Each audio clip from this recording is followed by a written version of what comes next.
Assalamualaikum warahmatullahi wabarakatuh.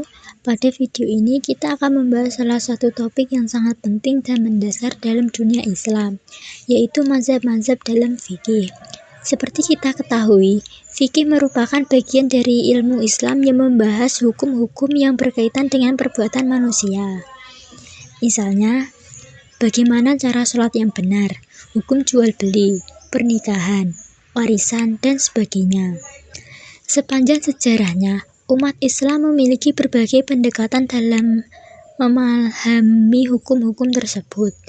Dari sinilah muncul berbagai mazhab fikih, yaitu mazhab atau aliran dalam penetapan hukum Islam. Masing-masing mazhab memiliki metode dan prinsip yang khas, tetapi semuanya tetap berpegang pada sumber utama Islam, yaitu Al-Quran dan Hadis. Pengertian mazhab. Secara istilah, kata mazhab memiliki dua pengertian penting. Yang pertama, mazhab adalah metode berpikir, cara atau jalan pikiran seorang imam mujtahid dalam menetapkan hukum terhadap suatu persoalan. Yang kedua, mazhab juga berarti hasil fatwa atau pendapat, yakni kesimpulan hukum dari sang imam mujtahid setelah melalui proses ijtihad terhadap sebuah peristiwa. Dengan kata lain, mazhab adalah hasil dari ijtihad, yaitu usaha sungguh-sungguh seorang ulama untuk menggali hukum dari sumber utama, yaitu Al-Quran dan Hadis, serta dibantu dengan alat-alat ilmu seperti qiyas, ijma, dan sebagainya. Penting untuk kita pahami bahwa munculnya mazhab bukan karena perbedaan pada sumber hukum, tetapi lebih kepada perbedaan dalam cara memahami dan menerapkan sumber hukum tersebut. Macam-macam mazhab fikih. Dalam sejarah Islam, ada 4 mazhab fikih utama yang paling dikenal dan masih banyak dianut umat Islam hingga kini, yaitu mazhab Hanafi yang didirikan oleh Imam Abu Hanifah, mazhab Maliki yang didirikan oleh Imam Malik bin Anas, mazhab Syafi'i yang didirikan oleh Imam Muhammad bin Idris Asy-Syafi'i, Muhammad Hambali didirikan oleh Imam Al bin Hanbal. Semua mazhab ini mengacu pada Al-Quran dan Hadis, tetapi metode ijtihad mereka dalam menafsirkan dan mengembangkan hukum memiliki perbedaan yang khas. Mazhab Hanafi. Pendiri mazhab ini adalah Imam Abu Hanifah yang lahir pada tahun 703 Masehi dan wafat pada 767 Masehi. Beliau berasal dari Kufah dan Irak dan dikenal sebagai salah satu ulama yang sangat rasional dan logis dalam pendekatannya terhadap fikih. Yang menarik dari mazhab Hanafi adalah Imam Abu Hanifah sangat mengutamakan musyawarah dalam menyusun pendapat hukumnya. Ia berdiskusi dengan para muridnya sebelum mengambil kesimpulan hukum. Hal ini menunjukkan bahwa beliau sangat terbuka terhadap pendapat lain, selama masih dalam koridor dalil dan nalar yang sehat. Mazhab Hanafi dikenal lebih fleksibel dalam menggunakan akal untuk menggali hukum. Mereka sangat mengutamakan metode seperti qiyas, yaitu analogi dari hukum yang sudah ada, latisan, yaitu memilih pendapat hukum yang lebih sesuai dengan keadilan, urf atau mempertimbangkan tradisi lokal sebagai pertimbangan hukum.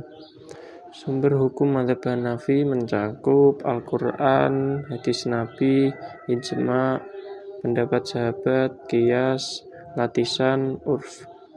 Mazhab ini berkembang luas di wilayah Asia Tengah, Turki, India, Pakistan, hingga beberapa bagian Indonesia. Mazhab Maliki. Mazhab ini didirikan oleh Imam Malik bin Anas yang lahir pada tahun 717 Masehi dan wafat pada 801 Masehi. Ia tinggal di Madinah, kota tempat Rasulullah tinggal dan banyak sahabat bermukim. Karena latar belakang geografis tersebut, metode Imam Malik sangat berpengaruh oleh tradisi masyarakat Madinah. Menurut beliau, praktik masyarakat Madinah bisa dijadikan hukum karena mereka adalah generasi dekat dengan Rasulullah. Imam Malik sangat menekankan hadis dan praktek sahabat. serta mengembangkan konsep istilah, yaitu menetapkan hukum berdasarkan kemaslahatan umum atau manfaat bagi masyarakat. Sumber hukum mazhab Maliki meliputi Al-Quran, hadis Nabi, praktek masyarakat Madinah, ijma' sahabat, qiyas, istilah, urf. Ciri khas mazhab ini adalah kesetiaan pada tradisi Madinah dan perhatian terhadap kemaslahan umat. Mazhab ini berkembang luas di Afrika Utara, Maroko, Aljazair, dan sebagian wilayah Andalusia. Mazhab Syafi'i didirikan oleh Imam Muhammad bin Idris Asy-Syafi'i yang lahir tahun 769 Masehi dan wafat tahun 820 Masehi. Beliau adalah murid dari Imam Malik dan juga belajar dari murid-murid Imam Abu Hanifah, sehingga memiliki wawasan dari dua mazhab besar sebelumnya.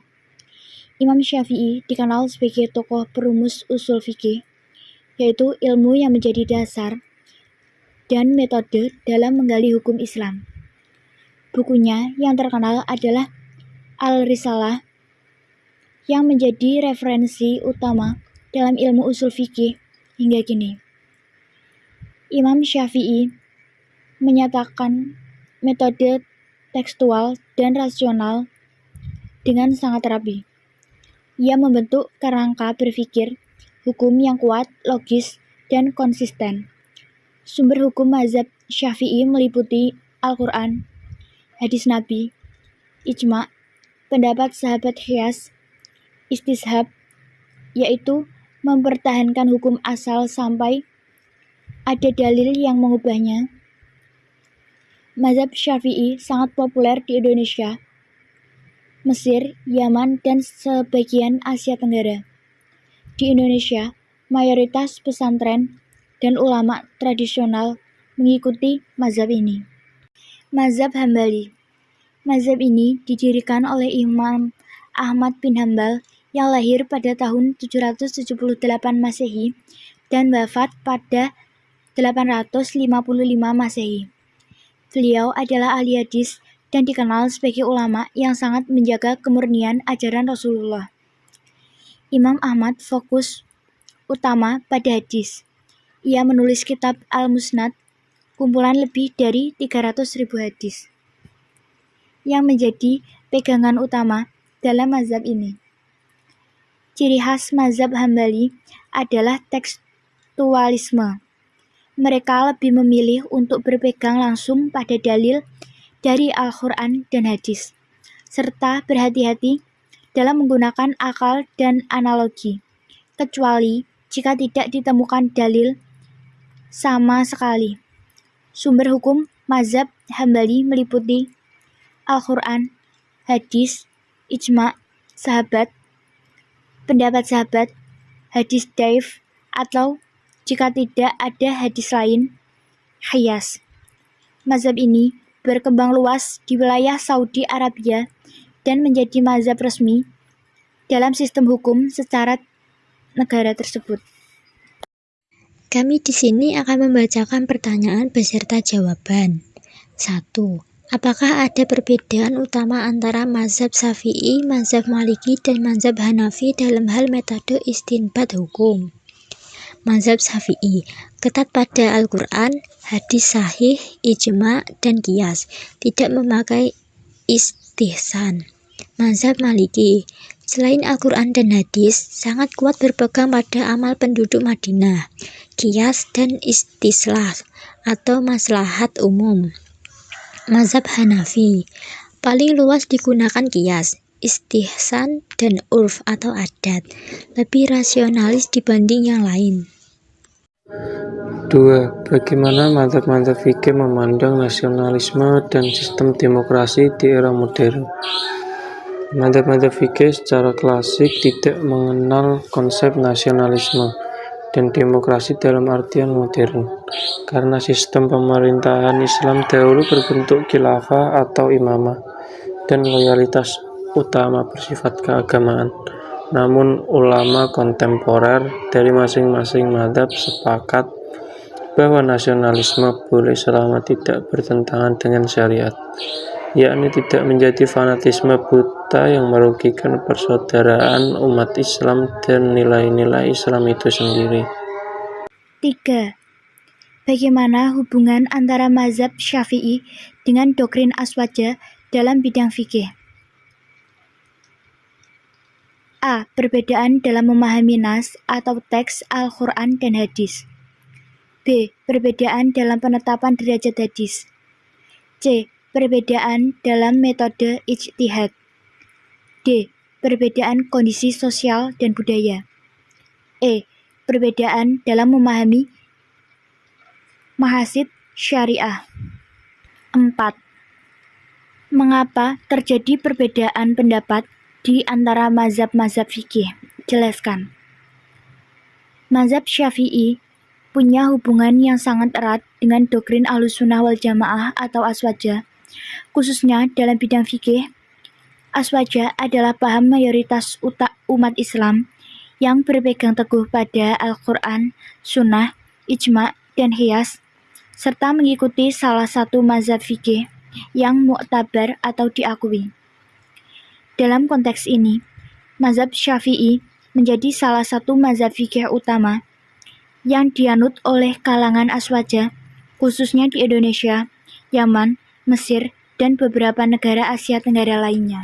Sebagai penutup, kita bisa menyimpulkan bahwa keempat mazhab fikih ini muncul bukan karena perbedaan dasar ajaran Islam, tetapi karena perbedaan metode dalam memahami dan menerapkan ajaran tersebut.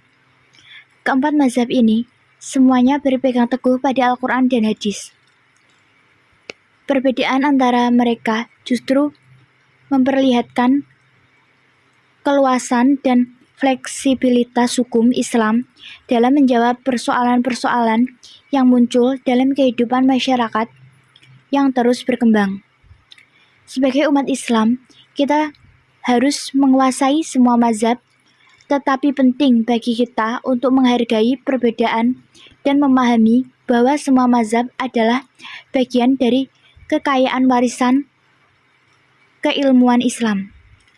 Semoga materi ini bermanfaat dan semoga kita bisa meneruskan semangat ijtihad dan keilmuan dari para ilmu mazhab. Wassalamualaikum warahmatullahi wabarakatuh.